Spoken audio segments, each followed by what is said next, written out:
Hey, my name's Sim Kern, pronouns they, them. Welcome back to my channel. I'm an author, a booktuber, and today I'm going to be telling you about what I read in February. I read 7 books this month, which is like huge for me. I know that's not as much for other booktubers, but for me that's really good. I'm not a fast reader, but like I said in my TBR video, I couldn't play video games this month because I gave myself like a little carpal tunnel or tendonitis or something in my thumbs. Which kind of comes and goes. So I took the month off of playing video games and got so much reading done. My heart is with the people of Ukraine and people who are experiencing war in Yemen, in Syria, in Palestine, and in Ukraine, of course. And I just hope that something will change soon and the hostilities will end. And in the meantime, just all my support to the Ukrainian people. For us here in Texas, the governor and attorney general just unilaterally announced that healthcare for trans children is now child abuse. And already Child Protective Services has investigated at least one family for child abuse, attempting to remove a trans child from their loving, supportive parents. Fortunately, a judge has blocked this order, but there's certain to be a lot of back and forth between the courts and the governor, and the more red courts and the more liberal courts. And in the meantime, trans children are being completely terrorized and their lives are being used as a political football. And I'll put a link down below of all sorts of organizations that are trans-led or that work with supporting the trans community in Texas. With that, let's get into the books, and I'll tell you what I thought about everything I read this month, and maybe you'll want to read one of these books and it'll be great. First, for Blackathon, I was on Team Sci-Fi Fantasy, and I read 2 sci-fi fantasy books by Black authors, so I didn't get to read all 4.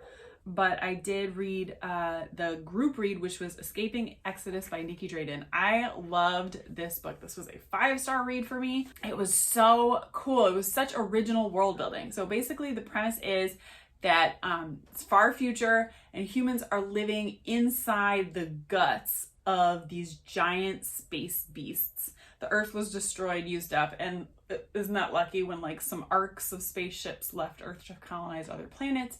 They came across these space-dwelling beasts that are large enough for humans to live inside.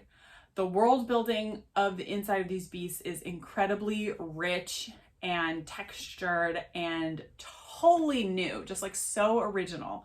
The plot is also a really complex, interesting friendship, childhood friends to lovers to enemies, to something of the, I won't give away the ending of both like a member of like the sort of royal family, because there's a monarchy inside these space beasts, and then a heart worker, so sort of a more lower class person. Really interesting commentaries on class and how we structure society, overconsumption of resources. I would definitely call this a climate fiction book because the analogy to they're over consuming these beasts and they have to keep moving from beast to beast as they kill off the one they're living on. A lot of parallels between that and our own world. I just love this book. I'm definitely going to check out the sequel, and probably will be definitely following everything Nikki Drayden does in the future. I think it's also really cool that she's an Austin author, so she's just a neighbor here in Houston, and I'm hoping I can get to meet her someday at some kind of Texas author events. The second book that I read for Blackathon Team Sci-Fi Fantasy is Noir by Nnedi Okorafor. I love Nnedi Okorafor. I've read the Akata Witch series, except for the last book. And I've also read Binti. Really enjoyed Noir. I also think it's something I'm going to be using as a comp for my book Seeds for the Swarm, which is coming out in November, because they're both sort of mid-future, like set maybe 50 to 75 years in the future. They're dealing with climate change, and they're dealing with sort of runaway disaster capitalism and like directly confronting capitalism as a theme of the book, which was so cool to find in a YA. There's not a lot of YA books that have taken that on so directly. So AO is a cybernetically modified girl. She was born with some birth defects and later was in a terrible car accident that has caused like 50% of her body is cybernetic. And she experiences a lot of discrimination from this and is actually attacked in a market at the start of the book. She responds to that attack, defending herself with violence, but she kills some people and is then on the run from the law for the rest of the book. She meets up with a nomadic shepherd named DNA, who is also on the run because his tribe has been blamed for violence committed by other bad actors. And the two of them take refuge in this giant dust storm called the Red Eye that is in the center of the desert. And there's so much cool technology in this book, like floating jellyfish packets of energy, like energy that can be sent remotely and how that's impacted society. There's a surveillance state through digital devices. And that is something that I think a lot of sci-fi authors, it seems like a very inevitable outcome of the way our society and technology is trending, and is not always reckoned with well with sci-fi authors. Like, they just forget that in terms of the plot, the government can pretty much find you anywhere with your smartphones. Like, that is something that is dealt with really well, I think, in this book. And I thought it was really interesting. I definitely recommend Noir. And my only complaint with it was in the very beginning of the book, there was some very heavy-handed world building. And this is something that I see that authors later on in their career, I feel like their editors don't push them as much on sort of basic things like this. Like, you need to, more of the world building could have been spliced in with the action throughout. We didn't need this giant chunk of world building at the beginning when she's in the market before you even kind of get the book started. So that was kind of my one issue with the book. Otherwise, I definitely recommend it. New Kid by Jerry Craft. This is one of the books that's been banned in Texas in neighborhoods near me. It's a Newbery Medal winner. I wanted to support one of the banned books. This was one I'd heard mentioned a lot, and it's a graphic novel, so I knew I had a busy reading month. I could get through this. I really enjoyed it. I read it in about one night. I can't believe they're banning this book. I mean, it is so mild in its criticism of racism. You know, The Hate U Give, right? White people were really upset with that because the white girl, the white friend at the end is not redeemed. And a lot of white people just could not handle that. But in this book, almost all the white people are good and they end up his friends. And so it's a Jordan. This is Jordan. He's a light-skinned black boy, and he wants to go to an art school, but he winds up being sent to an elite, mostly white prep school, and is kind of dealing with the microaggressions and things, that he's faced with, and also the class differences between him and his peers. And in spite of that, though, he ends up liking the school overall. Many of the characters who at first were really obnoxious get redeemed by the end of the story and become his friends. And so it's just a very mild exploration of yeah, these are some microaggressions. If you're a kid reading this, I think it would be great if you're a white kid reading it to be oh yeah, that's a bad look. I shouldn't be like that, I love this book, and I think everyone should read it, and I can't see how people are so up in arms about it, but I can, because their white fragility is so extremely fragile. It's a real shame, and I hope more people will support this book, and I hope that lots of teachers will make sure it's in their libraries if they at all legally can, and I hope lots of white kids read it. The last book I read this month by a Black author was Tyree Jones' An American Marriage. This was a book that has been on my radar for, I think, 10 years since it was first published. And for some reason, it's just one of those books that always interested me, but I never got around to reading it. It's a marriage between Celestial and Roy are the two main characters.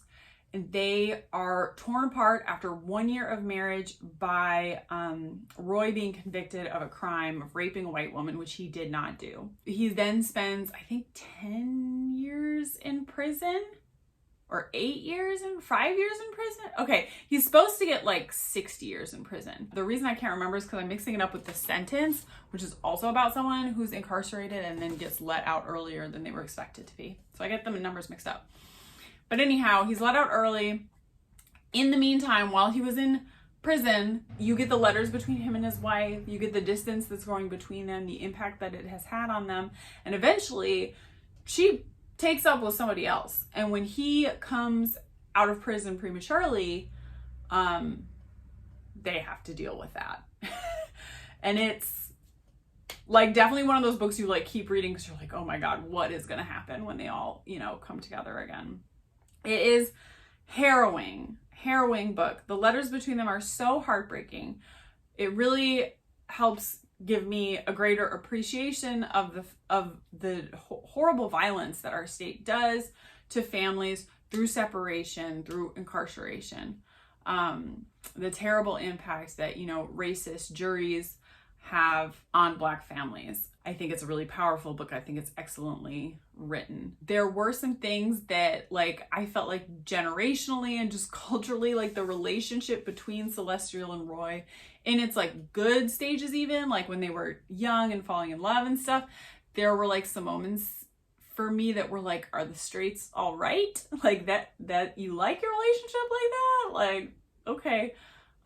They didn't have this perfect marriage. Roy was not a perfect partner to Celestial. My only other issue was with one of the choices with the audiobook. So it's narrated by two people, Sean Crisden and Elsa Davis. I think they both did a great job for the most part. Sean especially has a great Louisiana accent that he uses for some of the characters from Louisiana that really brought those characters to life. But something that was weird was when it was a Sean chapter, when it was a Roy chapter, so Sean was reading and then Celestial was saying something in the chapter, he used this falsetto voice for her that really rubbed me the wrong way. It sounded really condescending. He said she read her voice like this. Her voice, when the male narrator was reading it, was sounded kind of shaky and condescending and manipulative. I think just because he was reading in a falsetto. What's weird is when Elsa was reading Celestial's chapter and Roy would say something in Celestial's chapter, she didn't do some deep impression of his voice. She just kind of read it normally.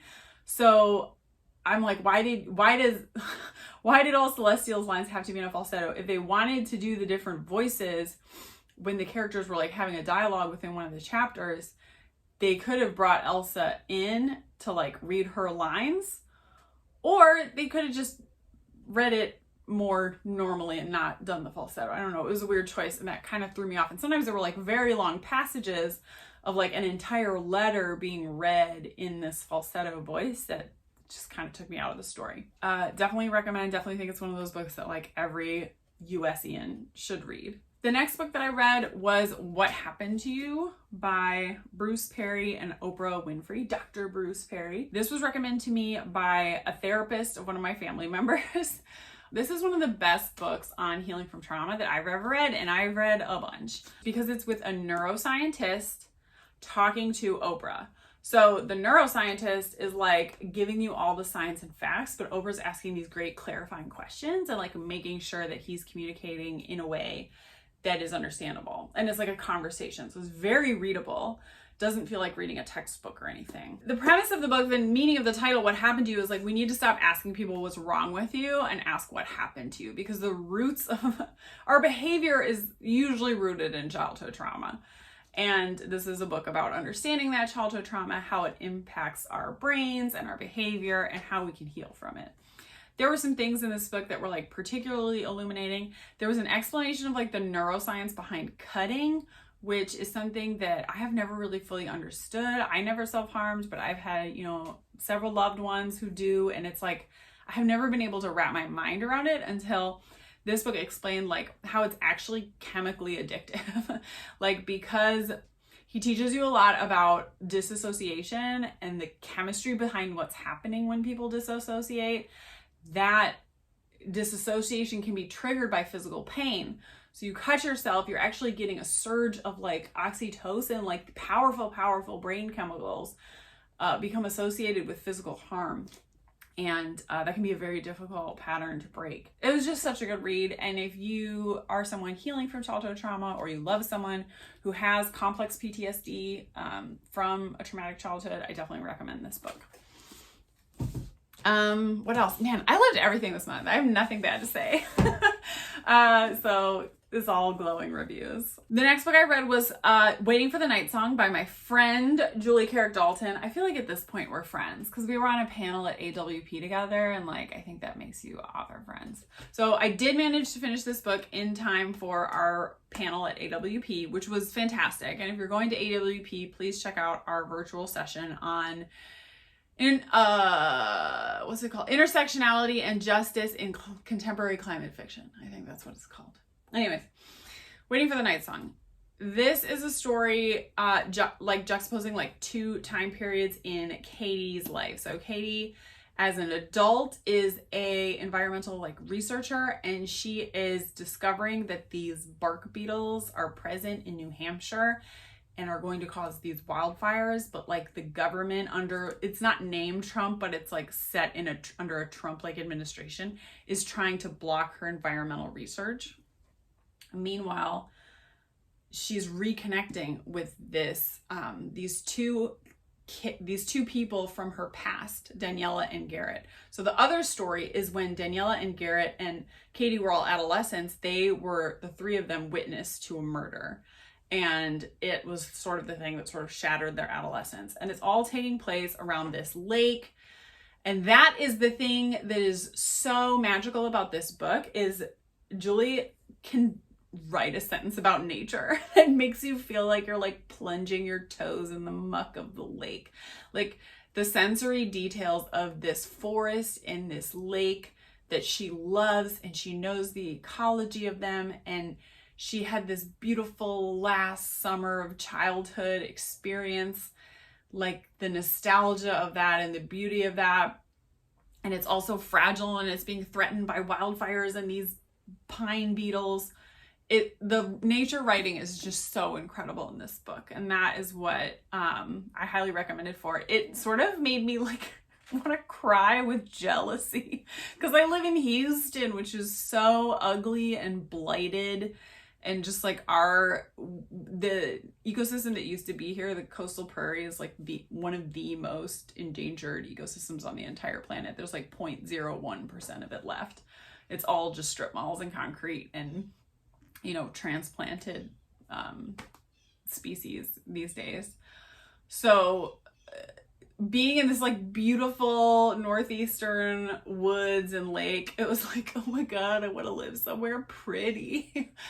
But I enjoyed getting to go there, at least in fiction. And Julie's an incredible writer. This book took her, I think, 13 years she was working on it while she was raising 4 kids and running an organic farm. So that's pretty amazing.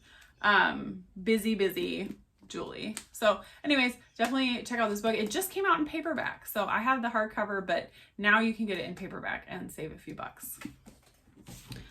The last book I read this month, oh my goodness, was Louise Erdrich's The Sentence. And talk about sentences.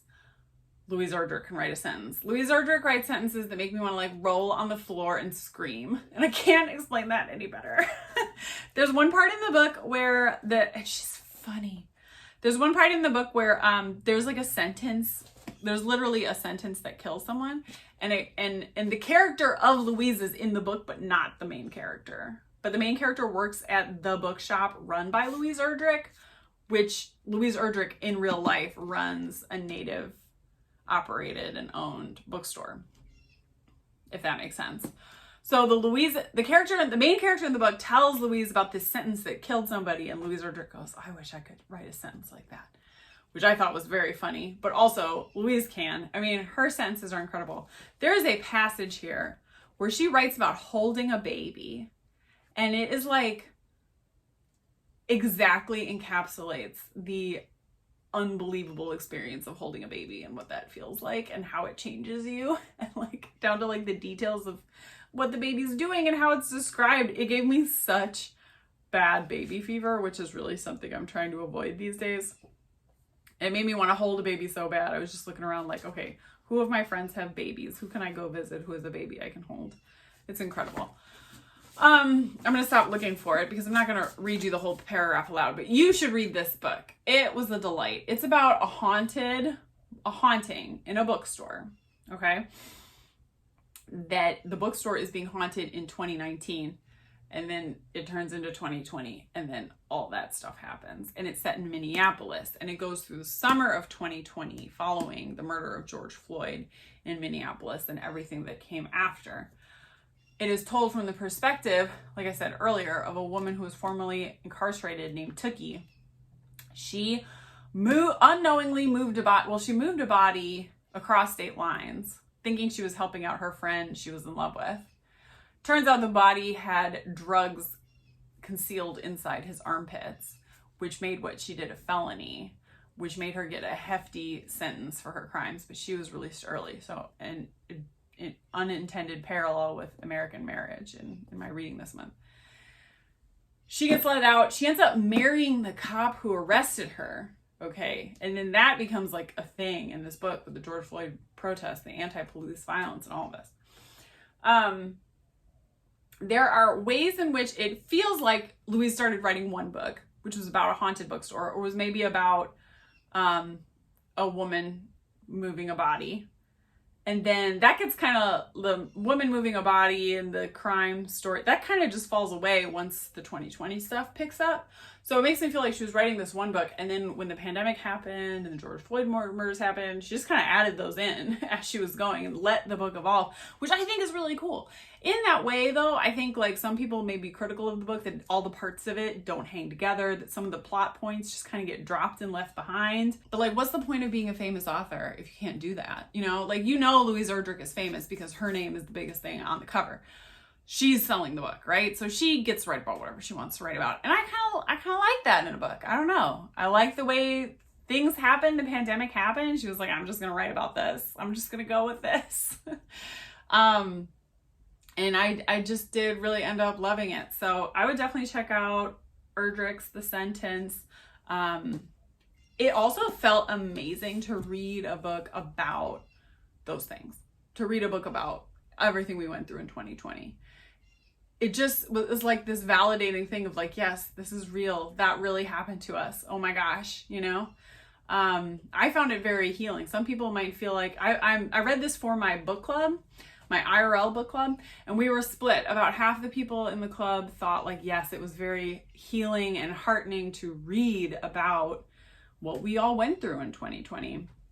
And then some people felt like I didn't want to read it. I had a really hard time with those chapters. I wanted to lose myself in fiction. It's all still going on. It's like too soon. So depending on where you're at, you might really want to read this book, or it might be something that you want to stay away from until things get better. Right. Those were my books. I don't have my TBR for March figured out yet, but I will soon. This Sunday will be the Climate Fiction Book Club. Me, Will, Alexandria is joining us again, and from Allie the Great, and Sage will be discussing Clean Air by Sarah Blake, and that will be on Sage's channel. I am going to be having a very exciting writerly announcement soon, very soon. So I can't tell you what that is, but keep your eyes on my Twitter if you want to hear a very, very exciting announcement very, very soon. I hope that you enjoyed this video. I hope that you enjoyed the sweater. It is an unusual thing for me to wear. I'm allowing the like feminine and glamorous side of me to come out a little bit more these days, kind of experimenting with that. So I'm feeling like I'm really loving it though, especially with like the rainbow books and the leaves in the background. Please like and subscribe, and I'll see you next time. Bye.